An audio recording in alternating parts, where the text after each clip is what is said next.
I suppose I've got a passion, yes, for country crafts, and my grandfather, well, going back to my great-grandfather, he was a wheelwright and carpenter, John Tyrrell Manton, Leicestershire, and then my grandfather was a craftsman and he made golf clubs as well as being a golf professional, and my father made golf clubs and he was a golf professional. So I've come from a background of sort of craft work, and as a 5-year-old I remember sitting in my granddad's and dad's workshop watching them make golf clubs, and the only thing that really stuck in my mind was the stove, similar to what I've got here, and a big ladle full of molten lead, and pouring this molten lead into the back of the golf clubs. And but that all sort of finished when I was about 10, and my dad retired from that and went into gardening, so I sort of went into gardening as well. And when I started teaching, it was just, it wasn't country craft work straight away. My main subject is physics, believe it or not. I didn't enjoy that. I could never understand what it was all about. And trying to explain to kids things that they never could see and never were likely to be able to see, I've preferred to be able to be a hands-on, and this is it, you make it, you take it home. I've been involved in a lot of country craft work, mainly as a result of a secondment which I was given at Daintree School in Daventry, a secondment being a period of time away from the school where you could pursue your own interests and sort of raise your own sort of academic level and bring new ideas and fresh ideas back into the school. So in association with Nen College in Northampton, I travelled all over the country working with craftsmen of all descriptions.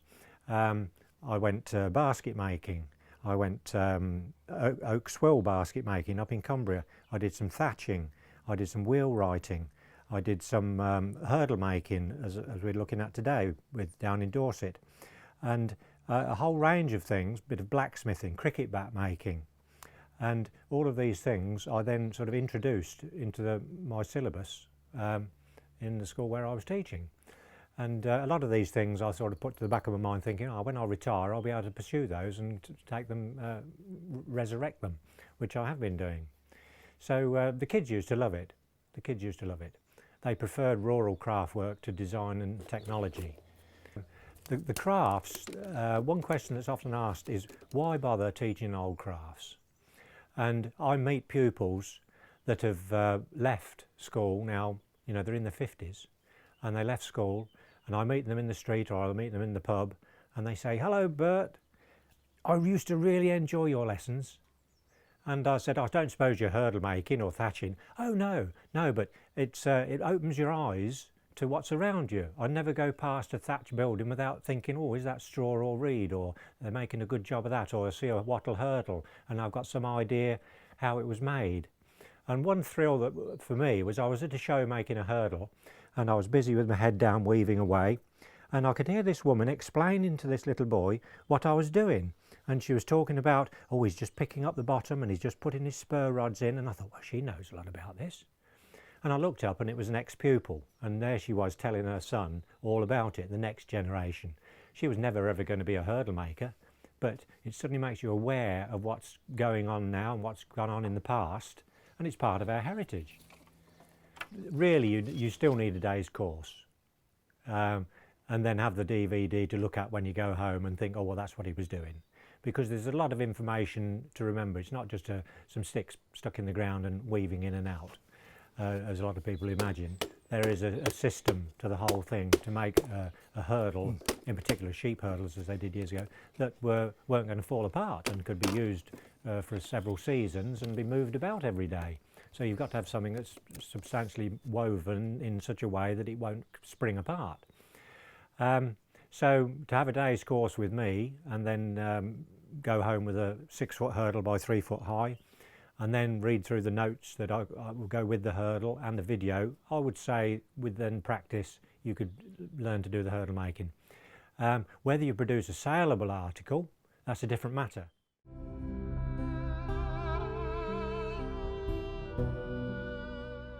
The first problem always with hurdle making is getting a bill hook that's the tool for the job. Now if you go to your local DIY hardware store, they may stock bill hooks, but they're not at all suitable. You've got to go to something like a steam rally where they sell old tools and pick up something that's suitable, but you need to know what you're looking for. Now this bill hook has got what we call a good throat on it, and this one is quite heavy and is ideal for splitting thick material down and also for cutting down the hazel in the wood, in the copse. So you need a good cutting down hook with a bit of weight to it. So that's the first essential. So it's coming across a hook with a good curve on it. They make these pretty well to the same shape in Italy at the moment, so you may have to go to Italy for one. This bill hook I came across at a steam rally in a box of tools, and straight away I realised it would be a good one for me. It's nice and light, it's got a good throat on it, and it's ideal for splitting the smaller rods. And also it's light, a woman could use this one quite comfortably. But you wouldn't use this for cutting down in the wood, but you'd probably break the tang off if you put too much power behind it. Now, hurdle makers years ago used to have a sort of a combination tool, and it was like this cutting down hook, but the end there was flat and sharp, so they could use the sharpened end for trimming the hurdle. So you just had one tool. You could split the wood and trim the hurdle, but those are very difficult to come by. I've seen them, but it'd be a lifetime job now trying to come across a hurdle maker's hook, and if anybody's got one they won't part with them. So that's the first thing, get a decent hook. And I've made up a third hook which I do use for trimming, and which is ideal just for taking the ends off and the bits that are sticking out in the hurdle. It's a longer hedge slasher that I've sort of cut down and reduced the shape and sharpened that edge. So that's an ideal trimming out hook. But as I said, the original hurdle hook would have had that sharp edge on the face up here. But it is dangerous, especially when you're cutting, splitting towards you, having that sharp edge always approaching your leg. You've only got to slip once and it's a, air ambulance job. The third hook that all hurdle makers would have is a spar hook. Now this isn't suitable for cutting down wood, or it's not really, you could split with it, but the idea is to make thatching spars with this. And on wet days you can't make a wattle hurdle. You've got to sit under some sort of shelter. If you're in the woods you'd just be under a couple of sheets of corrugated iron and sit making spars. Now Charlie West said to me, he said, right boy, he said, cut me some sticks 28 inches long. So I got a bundle of sticks and I said, well, 28 inches, Charlie. Oh, have you got a tape measure? Tape measure? Be buggered, he said. Excuse my language. I said, well, what do you mean? He said, you don't need a tape measure. He said, use your hands. He said, you should know how big your hands are. I said, well, I haven't got a clue. Anyway, he said, look, this is how you do it. 1, 2, 3, 4, and 3 fingers. He said, that's 28 inches to there. So when he wasn't looking, I got my tape measure and I thought, well, let's see how far he is.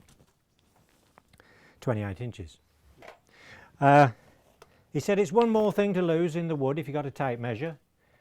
So just rely on your own body and you can be pretty accurate enough for a thatching spar. And these would then be cut off to length, split down with your spar hook, sitting in the dry, and a bundle like that, 200, that's a couple of hours work. A spar maker could make 1,000 in a day quite comfortably.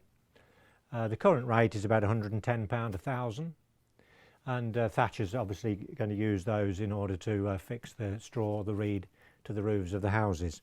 So there's a good market for those still, but it does take quite a time to learn how to do them and to produce them in numbers that you can make a living out of. So that's the spar making. The only other thing you really need is a mallet of some sort for beating the work down, or knocking the sails in, the uprights, knocking them in and beating down the weaving rods as you're working. You see this has had quite a bit of wear. And the length of the handle on that is relevant because that's a 9-inch length which is needed. You need to know that at one point in making the hurdle when you start weaving the top in. So basically that's all you need. A pair of secateurs is useful just for tidying up round the ends, but these are frowned upon by professional hurdle makers because it means that you shouldn't have bits that need trimming out. And if you're in a hurdle making competition, you'd be disqualified if you got a pair of secateurs out.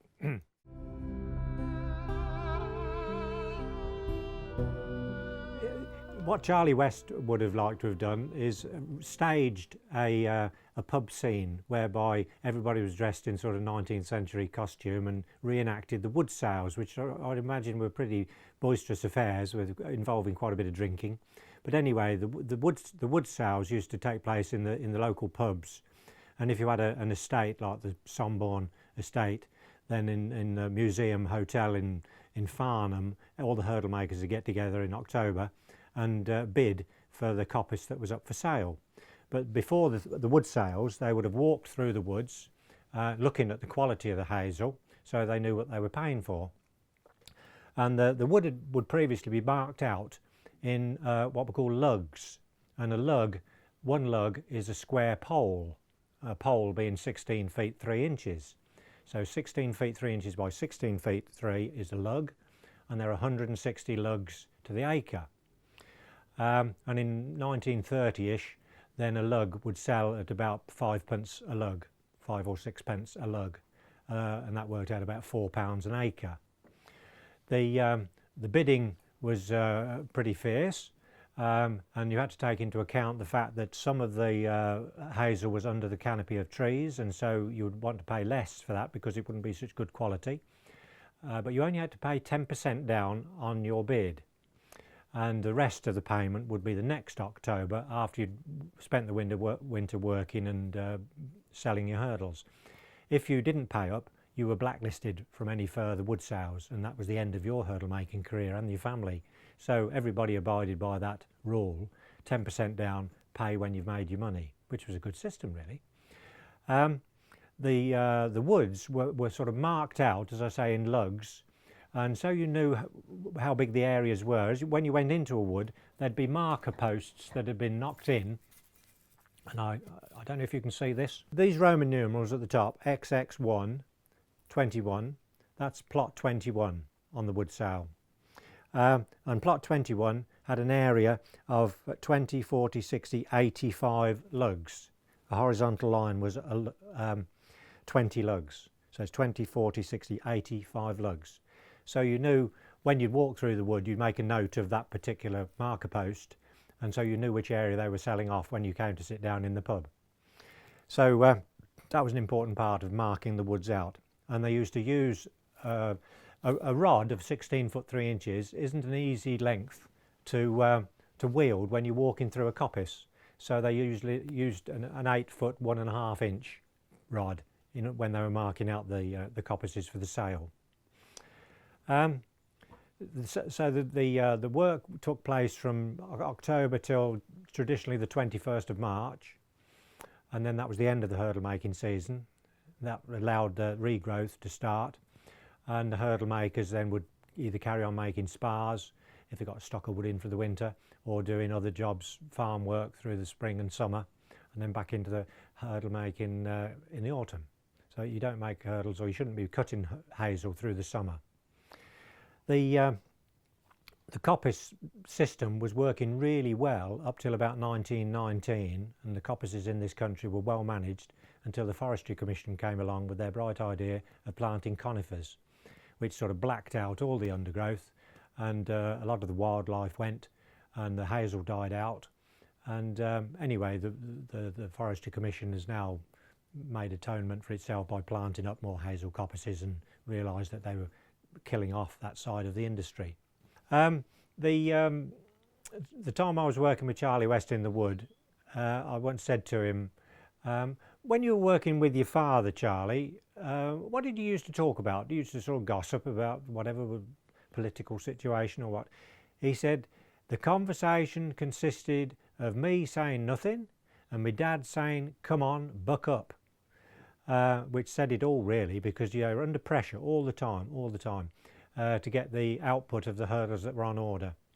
And he said that the most they ever made in a day was 27 3-foot sheep hurdles. That was the two of them working together, and they worked it so that Charlie picked up the hurdle, picked up the bottom, and because his dad couldn't bend so well, he then carried on from the standing position and finished the hurdle off, and Charlie be out bringing more wood in, and so on. The hurdle making is very, very hard on your hands, and Charlie West's hands were in good shape. The only problem he had was when he was 7 and he nearly cut his hand off with a bill hook. He tried making spars and cut himself really badly, and it took him a long while to get over that, and eventually he went out into the shed and had another go and cut himself again exactly in the same place. So it took him twice to learn his lesson there. But his father, who was hurdle making into his 80s, on his deathbed, the only thing that concerned him was the pain in his hands. That's what was really getting him down, because all his life his hands hurt. They'd crack, and if any of you have ever had little cracks in your fingers, they're very sore. And then if the green stuff gets in off bark, your hands really start to hurt. And his hands were so cracked that he could stand half crowns up in the cracks across his hands. There's a half crown, quite a big coin. Now, I haven't done enough hurdle making to have cracks in my hands, but if the cracks were such you could just place these and stand these half crowns in the cracks, that's really workman's hands. So they had hands like leather. And I once said to Charlie West's daughter, I said, "Do you make hurdles?" And she said, "No," she said, "I certainly don't," she said, "and finish up with hands like my dad," she said. "Nobody'd want to dance with me down at the local pub." So it was quite a hard life. We probably look at it through rose-tinted glasses, thinking what a nice life to be working out in the woods, but it meant being out there pretty well in all weathers and under pressure, physically very, very hard. And Charlie's main enjoyment was getting out of the wood and on his bike. He was a keen cyclist and cycled everywhere. So that was his recreation, speed, time trial cycling. Excellent.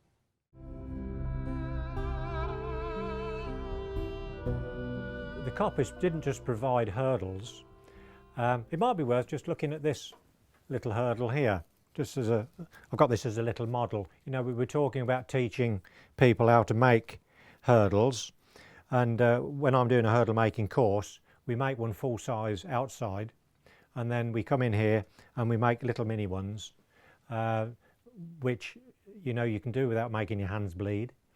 And you can learn all the techniques, because the weave is exactly the same and the procedure is exactly the same as on a full-size hurdle. And this is just a little mini sheep hurdle, as you can see, with a twilly hole in the middle, and the shackles on the end and the shore to go through to prop them up. So I thought it'd be worth just mentioning that. Now, there are other products from the wood. The most obvious thing is the thatching spars that I mentioned. Charlie West would always have a bundle made by breakfast by the time I got up out of bed, and would rudely say, "Where have you been?" And he used to hide my spars in the middle of his bundles, so because they weren't quite so good. There is a modern version of the thatching spar, which is the plastic one, but they've never really caught on, because when you push them into a roof, you can't pull them out if it's not quite in the right place, and also there's no natural spring to open them out to hold them in. So somebody thought it was a good idea, but thatchers don't like them. So that's a major product of the Coppice. Spars. Years ago, nothing would be wasted, and all the odd bits and pieces that were trimmed out went to make faggots. This is a faggot, and these would be used as firewood for heating bread ovens. So if you're wanting to make bread, you'd push this into your oven, and you sometimes see these dome-shaped ovens in old cottages. Put a match to this, put several faggots in, get the oven really hot, rake the ashes out, and then put your dough in for baking the bread. So that's your faggot. Not a lot of call for those today. Other products, walking sticks. These are traditional thumbsticks, and they're quite popular, but you don't make a fortune out of making thumbsticks. But it's always worth having an eye open for a nice thumbstick and putting it to one side for a bit of winter work making those. That's a bit of old hazel, probably 20 years old, with a side shoot, and that's been cut out for a purpose, and that is waiting to be carved into a shepherd's crook. So that's how this crook started off and has been carved out. So I could use this is a leg crook, just for going around the legs of lambs or sheep. So there's the stick making side of things. One other,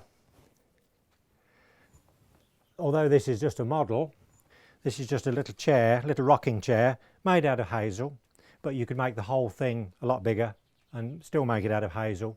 So simple furniture, even beds, could be made out of hazel. And I get, on my courses, I get pupils, adult and children, making these little chairs, and they think they're great fun because everybody's got a little teddy in the corner at home that needs a decent or a doll to sit on, so we make them to keep their pals comfortable when they're being neglected. So there's the furniture side, and then you've got wooden whistles, and this one's a cuckoo call.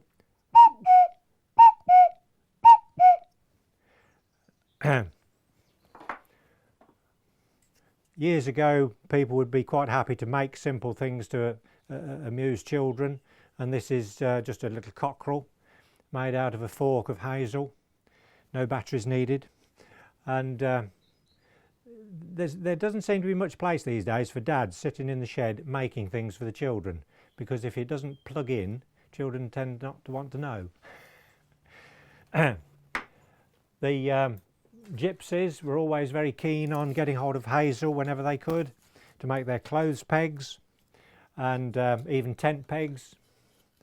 So although ash was generally preferred for the tent peg, and millions of these were made during the war for the military, for the tent pegs and the tents that the army used.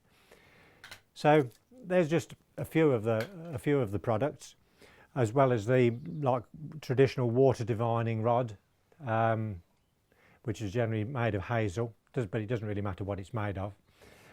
So that gives you some sort of idea as to some of the products. And then you've got the traditional bean sticks and pea sticks. And one thing that Charlie West used to look for was clothes props. When he was a boy, that would be 1910, 1920 time, he would go out into the hazel coppices and look for three-pronged sticks, and that's the ideal clothes prop, because although it's quite easy to find a prop with a fork to prop your washing line up, if you've got a three-pronged fork, then you can thread the washing line through there and it won't slip along the washing line and slip off. So he used to get 6pence each of those, which was quite a lot of money in those days, for the three-pronged clothes prop. And if the prong was very big and more robust, that could be made into a fork, you know, a hay fork, straw fork, for working in stables around horses' feet when you don't have the fear of stabbing the horse's foot with a metal tined fork. So everything had a use, everything could be had a use and a purpose. The harvest of the woods, the harvest of the hazel, are the nuts, which we haven't mentioned. Very high quality protein food diet. And these are some from last autumn, and these would be ready in sort of September, October time.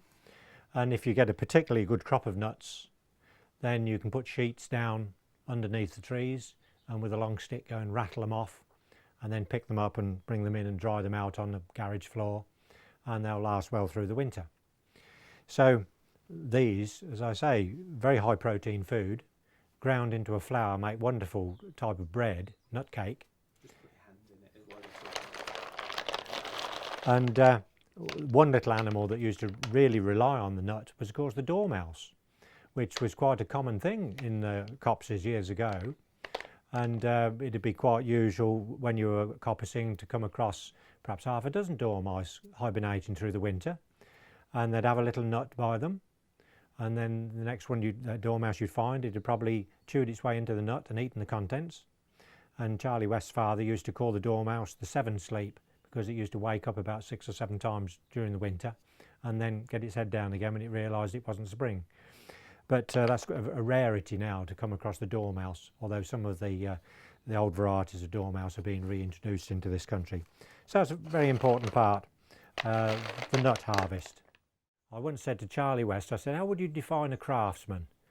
And he said, a craftsman, somebody who makes a saleable product every time out of materials that are varying as they come to hand, Anybody can make a hurdle out of a nice beautiful set of rods that you split beautifully. He said, but some are tough, some are bent, crooked. He said, if you can use that into the hurdle and it's a saleable item, then that's what the craftsman can do.